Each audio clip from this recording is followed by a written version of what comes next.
Ladies and gentlemen. Vous écoutez Close-Up Dramatique, le balado sur les actrices de l'âge d'or d'Hollywood.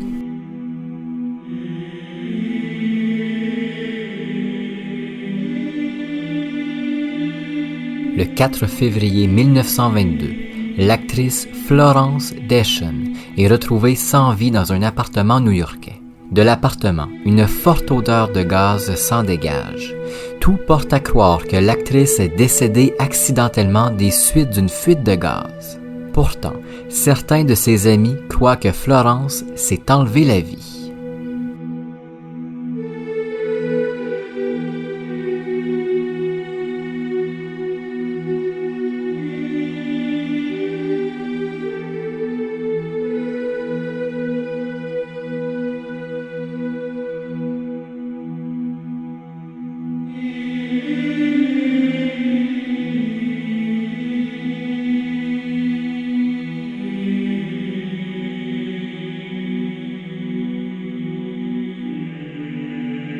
Jason Duval avec vous pour ce nouvel épisode de Close-Up Dramatique. Épisode très intéressant aujourd'hui parce que je vous parle de Florence Deschen et de sa mort qui reste nébuleuse plus de 100 ans après. Vous allez voir que Florence Deschen a eu une carrière fulgurante dans le cinéma. Rapidement après son premier film, qui sera un beau succès, elle va accumuler les rôles. Mais malheureusement, tout ça va s'arrêter aussi rapidement que ça avait commencé, et comme si c'était pas assez, Florence va connaître une vie sentimentale assez mouvementée. J'en dis pas plus pour le moment et avant de s'embarquer dans le vif du sujet, qui était Florence Deschen? Florence Deschen naît à Washington en 1893. Elle vient d'une famille très artistique. Son père, Samuel, est un multi-instrumentiste d'origine anglaise, tandis que sa mère, Flora, est une pianiste reconnue dans le monde des cabarets et des petites salles de spectacle. Très jeune, Florence sera encouragée à découvrir la musique, la peinture, la sculpture et toutes les compétences artistiques possibles. La petite fille aime beaucoup dessiner et peindre, mais ce qu'elle aime par-dessus tout, c'est le théâtre. Elle aime aller voir avec ses parents plusieurs pièces de tout genre. Une fois de retour chez elle, Florence s'amuse à recréer les pièces qu'elle a vues, parfois même à en inventer. Mais Washington n'est pas la ville la plus artistique des États-Unis. C'est pas là que les artistes vivent. En 1900, dans l'espoir d'avoir plus de contrats, la famille déménage à New York, là où le théâtre est en effervescence, tout comme la vie culturelle. Malheureusement, les contrats pour les parents de Florence ne s'accumulent pas autant qu'ils le voudraient. Et peu avant 1910, Samuel, le père, abandonne sa femme et sa fille et quitte la maison. Florence ne reverra plus jamais son père.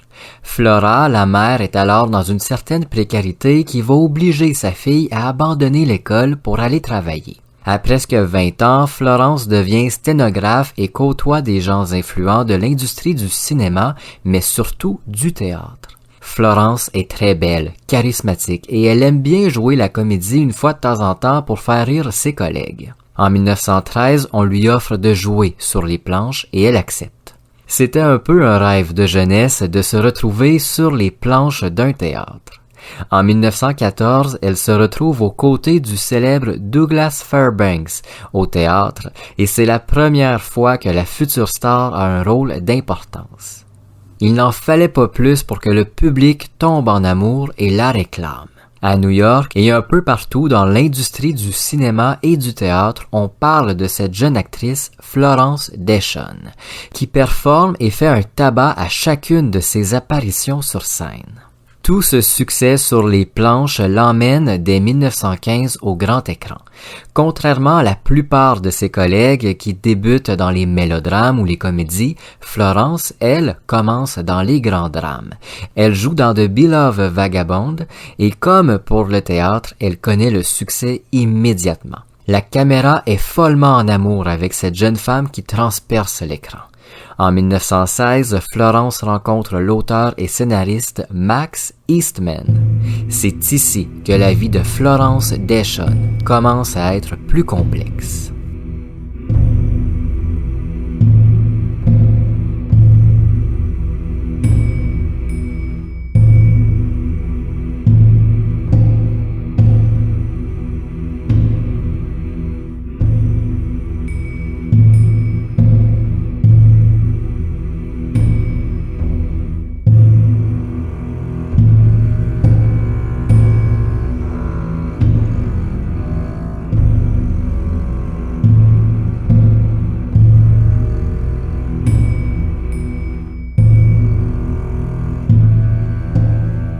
En 1916, Florence Deschannes a beaucoup d'expérience déjà au théâtre et ses premiers films ont connu un beau succès. Dans les journaux, on la décrit comme l'une des plus belles femmes de l'Amérique, un titre qu'elle aime bien. C'est à ce moment-là où la gloire commence qu'elle rencontre Max Eastman à l'été 1916.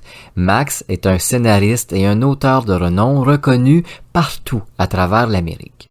Max est très beau et aussi très charismatique, tout comme Florence. Ensemble, ils vont vivre le parfait amour d'un été. Par contre, leur relation va continuer très longtemps.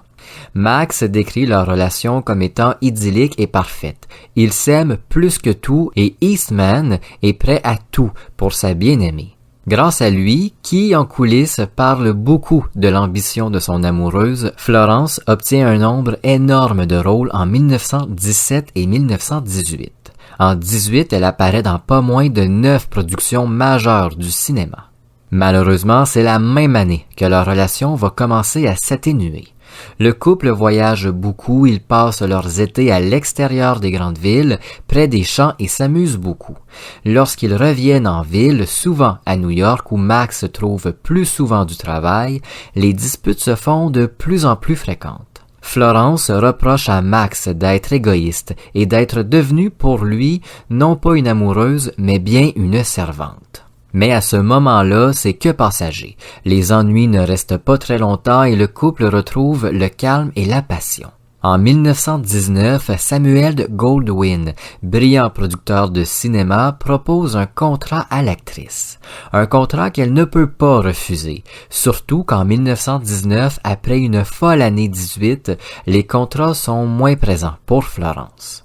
Voulant à tout prix poursuivre sa carrière, Florence déménage à Los Angeles pour remplir les termes de son contrat avec la Goldwyn. Max la rejoint quelques semaines après. À Los Angeles, le couple mène une vie paisible. Florence et Max aiment prendre de longues marches à travers la ville, visiter les différents plateaux de tournage et lentement se faire de plus en plus de contacts dans la vie du jet-set. Mais à LA, Max retrouve aussi l'un de ses grands amis, Charlie Chaplin. Florence va se prendre de passion pour Charlie.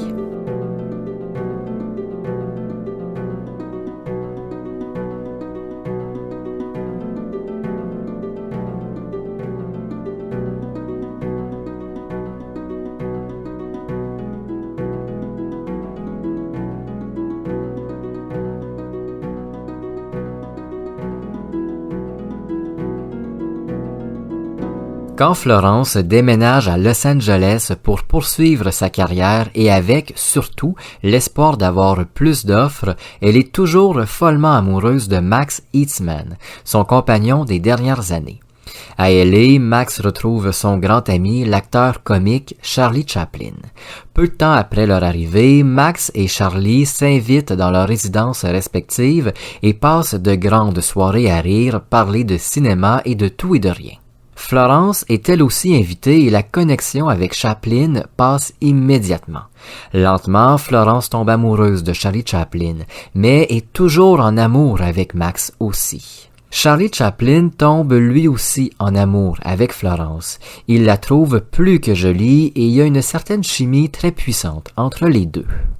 Faut pas oublier aussi que Chaplin est un coureur de jupons reconnu. Devant une femme comme Florence Deschannes, très belle et tout le tralala, il a pas pu résister très longtemps. Un triangle amoureux se forme peu à peu. Toujours en 1919, Max reçoit une offre qu'il ne peut pas refuser et doit retourner à New York travailler. L'actrice voit son amour partir pour la grande pomme, le cœur gros. Heureusement, elle peut compter sur Charlie pour la consoler. Ils deviennent vite des amants et passent de grands moments ensemble. À New York, c'est un peu pareil pour Max. Il rencontre une jeune actrice de théâtre et se met à avoir des rapports sexuels avec elle. Le couple entretient tout de même une belle correspondance. Ils sont très honnêtes l'un envers l'autre et ne se cachent pas leurs infidélités. D'un commun accord, ils décident de former un genre de couple ouvert. Par contre, à Hollywood, les magazines à potins font beaucoup d'argent avec la romance qu'a Charlie Chaplin avec cette jeune actrice que le public adore. Suite logique des choses, les journalistes apprennent que Florence est toujours en couple avec Max et les articles ne s'arrêtent plus à son sujet. Florence, Charlie et Max deviennent un peu le sujet de l'heure. On lance des rumeurs, on raconte que Eastman est au bord du gouffre à New York, on écrit aussi qu'il se réjouit et passe des soirées comme sa compagne dans les bras d'autres belles et jeunes femmes. Florence Deschon est le centre de l'attention. À LA, tout est simple. Chaplin tourne le jour et le soir, il regagne le domicile de Florence et y passe la nuit. Les journalistes sont à l'affût de tous les mouvements de l'acteur. Ce sera comme ça jusqu'en 1921. Florence partagera sa vie amoureuse entre les folles nuits avec Chaplin et l'amour passionné avec Max. En parallèle, la vie professionnelle de Florence a repris vie. Sous la Goldwyn, l'actrice tourne 5 films qui connaîtront plus ou moins de succès, mais toujours sous les attentes du studio. Au cours de l'année 1920, le studio la met peu à peu de côté et finalement on lui offre de briser son contrat. Le succès n'a pas été suffisant pour que la Goldwyn poursuive avec l'actrice. Il lui offre $1000 et un ticket pour aller à New York, rejoindre Eastman. En 1920, $1000 est un montant très élevé et Florence accepte l'offre. Par contre, l'actrice voit arriver beaucoup d'offres sur son bureau, des offres de plusieurs studios prêts à tout pour l'avoir. Elle trouve son bonheur avec la Fox, qui lui offre un contrat très avantageux. Elle va tourner que dans de grandes productions du studio aux côtés de plusieurs noms connus dont un certain Jack Gilbert, qui deviendra plus tard John Gilbert, célèbre acteur du muet. Pendant qu'elle est avec la Fox, elle est toujours passionnée de Charlie Chaplin. Le couple d'amants se voit beaucoup et passe de longs week-ends ensemble. En même temps, Florence entretient une correspondance enflammée avec Max, de qui elle est toujours amoureuse. Une vie sentimentale bien complexe pour la jeune actrice. Pendant l'été 1920, elle écrit à Max se sentir très mal depuis plusieurs jours, voire plusieurs semaines. Alerté par l'état de santé de sa compagne, Max la fait venir chez lui, à New York. Dans la grosse pomme, Florence est observée par l'un des meilleurs médecins de la ville. Rapidement, il lui apprend qu'elle souffre d'un empoisonnement du sang. Un empoisonnement qui est loin d'être anodin puisque Florence a en elle un embryon mort. Elle était enceinte et malheureusement le bébé est mort dans son ventre. Le fœtus sans vie lui a causé d'importantes blessures qui ont provoqué cet empoisonnement du sang. On doit l'opérer d'urgence, sinon Florence pourrait mourir dans les prochaines heures. Mais de qui Florence pouvait-elle bien être enceinte? C'est ce que Max se demande. C'est à ce moment-là qu'il apprend que Chaplin, son meilleur ami, et Florence, sa compagne, entretiennent dans son dos une relation torride. Après quelques minutes de dégoût qui frôlent la colère, Max se ressaisit et ne sera plus jamais embêté par cette surprise. Après tout, lui et Florence sont un couple ouvert, si on peut appeler ça comme ça. De son côté, Max lui aussi voit plusieurs partenaires, il peut pas en vouloir à Florence. Après l'opération, Florence et Chaplin auront une longue discussion et mettront fin à leur relation. Florence le sait, c'est Max qu'elle aime plus que tout, elle ne veut plus le tromper, entre guillemets. En 1921, Florence rejoint Max à New York et c'est là que les choses se gâtent pour le couple. Max veut épouser l'actrice, mais Florence est en total désaccord avec l'idéologie du mariage. Elle ne veut pas se marier, elle veut rester indépendante, et elle ne croit pas qu'elle peut garder son indépendance sous le mariage. À chaque fois que le couple parle de mariage, d'union, la dispute éclate et lentement l'ambiance du couple se dégrade. À bout de souffle, ils prennent la décision de se séparer à nouveau. Florence retourne à Hollywood dans l'espoir de relancer sa carrière qui, depuis l'opération, est au point mort. La Fox l'a complètement laissé tomber. À Hollywood, plus personne ne parle de Florence Deschon. Cette pause très longue l'a fait oublier de tous, et maintenant qu'elle ne voit plus Chaplin, les journaux à potins sont que très peu intéressés par elle. Florence n'est pas extravagante et ne cause aucun scandale. Rien d'intéressant pour les potineux. Elle tente de renouer avec Chaplin, mais ce dernier entretient une relation sérieuse avec May Collins, une jeune et nouvelle actrice. Florence se retrouve à nouveau toute seule. Jusqu'à l'été 1921, Max et Florence se côtoient par moments. À l'occasion, Max rend visite à sa compagne et ils passent ensemble de grands moments passionnés qui sont souvent suivis de grands creux. Toujours à l'été 21, Florence demande à Max d'arrêter de la visiter. Elle ne peut plus endurer cette relation. Max se fout d'elle complètement. Elle lui reproche toujours son égoïsme et l'accuse de vouloir la rendre folle. Elle arrête de lui écrire et d'ouvrir son courrier. Toujours en 21, elle tourne son dernier film, The Roof Tree. Par la suite, elle n'a plus aucune offre et les studios sont très fermés à son égard. Voyant que plus rien s'offre à elle, elle décide de déménager à Broadway dans l'espoir de faire du théâtre à nouveau. À Broadway, elle ne trouve pas plus de travail et se retrouve rapidement sans argent. Elle emménage alors en décembre chez Doris Stevens, l'une de ses plus grandes amies qui est en lune de miel pour plusieurs semaines à l'extérieur du pays. Doris offre à Florence de vivre dans son appartement le temps qu'elle se fasse un peu d'argent.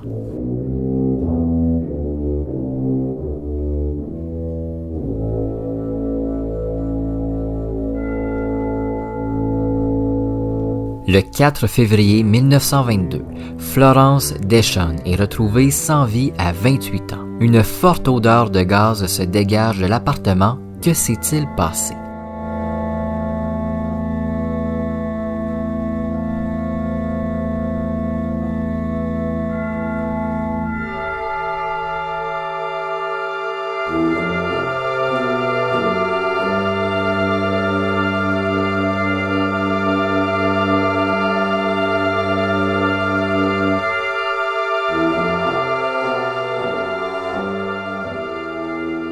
Le soir du 4 février 1922, Max Eastman, l'ex-compagnon de Florence Deschênes, est en pleine première dans un théâtre new-yorkais. Il marche à travers les invités, parle à plusieurs personnes quand soudainement, un homme lui met la main sur l'épaule et lui dit « Florence est dans un état critique, elle est à l'hôpital Saint-Vincent ». Max quitte la soirée rapidement et en panique et se retrouve au chevet de son ex-compagne.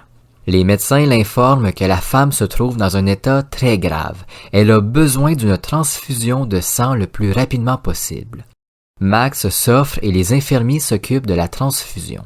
Malheureusement, quelques minutes après le début des transfusions, Florence décède à seulement 28 ans. Quand les policiers arrivent à l'hôpital, ils rencontrent Max étonné. Il apprend alors que Florence a été retrouvée par une voisine par terre, sans vie, dans l'appartement qui lui était prêté. Un tuyau de gaz servait à chauffer l'appartement et était ouvert à son maximum. La valve d'où s'échappait le gaz n'a pas pu être ouverte par accident. C'est ce que lui racontent les autorités. Tout semble indiquer vers le suicide et les policiers veulent éclaircir les derniers mois de l'actrice avec Max. L'homme raconte alors que l'après-midi même, le 4 février, il a croisé Florence au coin de la 42e rue. Ils ont marché un petit moment ensemble et Florence était tout à fait normale. Elle lui parlait du désir de relancer sa carrière et de la difficulté qu'elle avait à le faire. Elle trouvait très difficile de n'avoir aucun projet à venir et avait peur de tomber réellement dans l'oubli. Mais Max le souligne. Rien n'indiquait que Florence voulait s'enlever la vie. Elle était tout à fait normale. Dans son autobiographie Love and Revolution, sortie en 1964, Max, avec du recul, avoue croire en l'hypothèse du suicide. Il écrit croire que Florence ne voyait plus la lumière au bout du tunnel, qu'elle ne croyait plus en la vie et en sa carrière. Si on retourne en 1922, personne ne croit au suicide de Florence Deschênes. Florence avait des projets, elle voulait retourner à Hollywood et était même prête à recommencer au bas de l'échelle. Le coroner conclut alors à une mort accidentelle qui pourrait être un suicide. Mais le 7 février, un témoignage va venir tout basculer. Après les funérailles de Florence, une voisine se présente au poste de police de Manhattan. Elle raconte alors que le 4 février, elle a entendu une violente dispute venant de l'appartement de Florence. Une dispute qui aurait duré moins d'une heure et qui aurait cessé aussi soudainement qu'elle avait commencé. Une fois le silence retrouvé, la voisine aurait vu un homme partir rapidement de l'appartement. Un homme qu'elle a souvent vu au cours des dernières semaines, mais qu'elle ne peut pas identifier. Est-ce que Florence entretenait une liaison avec un homme, possiblement inconnu, avec qui elle se serait disputée avant de s'enlever la vie?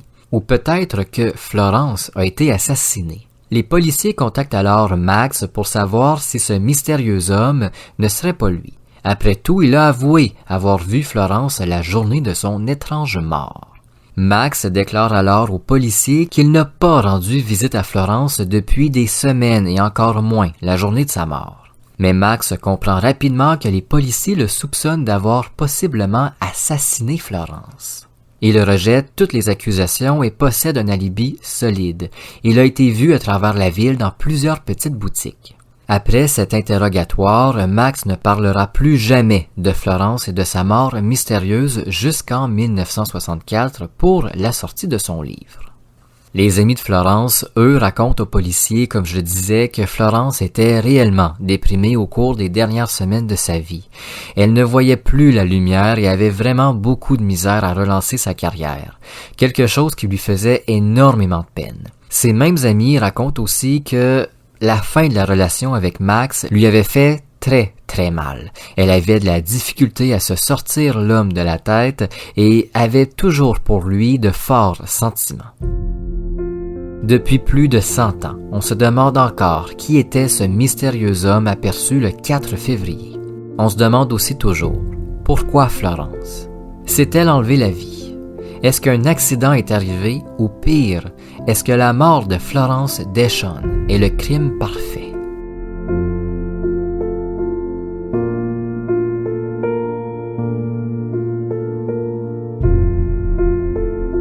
Merci d'avoir écouté Close Up Dramatique. On se retrouve très bientôt pour un nouvel épisode.